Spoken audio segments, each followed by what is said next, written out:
ជួបទុកគ្រួងគ្រីចតា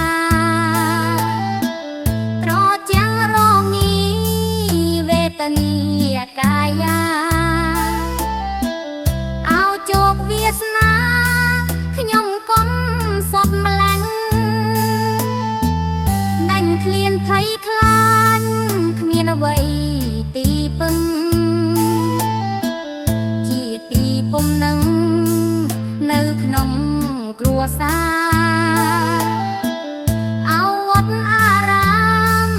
ដានជួងក្នុងចិត្តនៃជីវិតពិនកាលខ្ញុំនៅវត្ត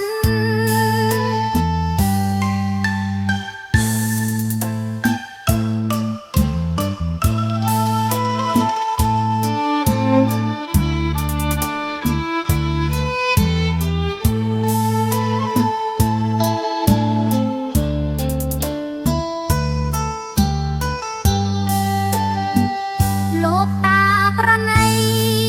ឲ្យនៅជាមួយលោកថែមទាំងជួយដល់ការរៀនសូត្រលោកអង្គធីកាក៏លោកប្រណីឲ្យជីវិតថ្លៃបានរស់ក្នុងវត្តប្រជាចម្រុះវត្តពីតុងសានៃកម្មទាំងឡាយគុណវត្តគុណសង្ឃសាងផ្លូវត្រូវត្រង់ឲ្យខ្ញុំបានខ្លងកិច្ចភាពងំខ្លៅខ្ញុំដៃរីកិនតកុំភ្លេចឡើយស្ពានដែលធ្លាប់ឆ្លងចំឡងដល់ត្រើ